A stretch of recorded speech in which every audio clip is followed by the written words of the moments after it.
Welcome back sa aking YouTube channel, Jeremy's TV Manila. Like, share, and subscribe. So, ang topic natin ngayon for today sa reflection o ang mabuting balita sa araw na ito. Naranasan mo bang malobat ka na? Yung kagaya ng cellphone. Di ba? Minsan, di ba, 1% ka na lang. Natataranta ka na, hindi ka na mapakali. Lalo pa kung marami kang inaasahang tawag o inaasahang tatawagan mo o i-chat mo sa mga napaka-importanting bagay. Kaya napakahalaga po yung may charger ka, di ba? Para ma-connect mo sa outlet para magkaroon ka ulit ng battery, no? At minsan kahit mahal pa yung cellphone mo, kahit sabihin mo pinakamahal na ito yung iPhone o kung ano pa mang mga mamahaling cellphone, wala rin pong kwenta kapag ka ikaw ay nalubat na. Kaya sabi sa 1 chapter 15 verse 5, ako ang puno ng ubas, kayo ang mga sanga. Ang mananatili sa akin at ako sa kanya ay magbubunga ng sagana, sapagkat kung hiwalay kayo sa akin, hindi kayo makakagawa ng anuman. So yun po, no? Napakaganda, napakalinawa ng mensahe. Kagaya ng sinasabi ko sa inyo kanina, na kung saan ay kailangan po konektado ka, naka-charge tayo sa Diyos. Kasi sabi niya, di ba, ako yung puno ng ubas at kayo ang mga sanga. Siyempre nga naman, pag wala yung puno, di ba, wala rin yung sanga. At hindi ka rin magbubunga kung walang puno, kung puro ka lang sanga.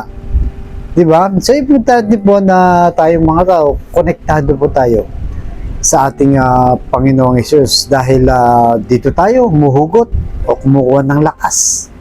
Lalo pa kung wala kang relasyon sa Diyos. Napakadali po, no? Napakadali ang makagawa ng kasalanan, napakadaling gumawa ng masama, napakadaling magsinungaling, at napakadali talagang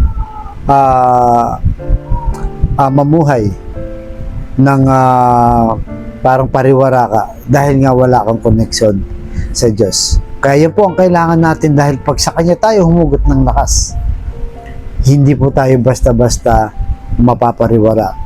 Hindi ka basta-basta gagawa ng masama, hindi ka basta-basta matutokso. Malakas ka kung lumaban, lalo pa sa mga pagsubok na dumaraan sa iyong buhay. Kasi karamihan po ng walang relasyon sa Diyos o walang connection sa Diyos, sila yung mga taong mahihina. Kaya pag nadatnan sila o dinalaw sila ng mabibigat na problema, kaagad silang bumibigay dahil feeling nila wala naman tutulong sa kanila. Dahil una, wala naman silang relasyon sa ating Panginoong Hesus. Kaya kumbaga sa alon, no, pagka umagos siya, kung saan ka dalhin, doon ka lang mapupunta. Unlike kung konektado ka o may kaugnayan ka sa Diyos, siguradong mapupunta ka sa tamang direksyon, no? Kahit pa anong gawin mo. At alam naman natin, tayo po ay nagsisikap sa ating buhay na pang-araw-araw para magkaroon ng bunga yung ating ginagawa. Para tayo ay maging successful sa buhay, ay konektado pa rin tayo sa Diyos. So kung hindi ka konektado sa Diyos, ay wala ka talagang magagawa. So ano bang paraan pa para maging konektado sa Diyos? Una, siyempre, kailangan yung prayerful ka, mapagdasal ka. At siyempre, hindi lang basta dasal. Kailangan ay obedient ka o masunurin ka sa Diyos. Yung pagdarasal mo, yung pananampalataya mo, kailangan may kalakip din na gawa. Hindi po pwedeng puro ka lang salita. Di ba? At siyempre, na nagiging grateful ka kapag konektado ka sa Diyos. Magaan ang lahat. Di ba? Wala kang kaaway. Iniintindi mo. Nagiging matured ka na. Magiging mapagpasensya ka. Dahil alam mong konektado ka sa Diyos. At alam mo, no, na sinusunod mo siya.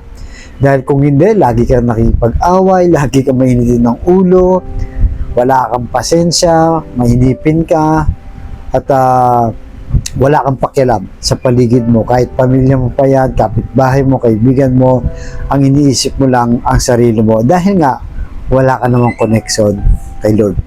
Pero kung may connection ka kay Lord, lahat yan, no? Lahat po ng mabubuting gawa, mabubuting gawain, lahat po yan ay yung magagawa dahil alam mo, nakadugtong ka, nakakonect ka sa ating Panginoong Yesus dahil sa mismo ang naging ang modelo sa paggawa ng kabutihan, mahalin ng kaaway, diba? Mapagbigay, mapagmahal, at higit sa lahat ay mapagpatawad sa ating kapwa-tao.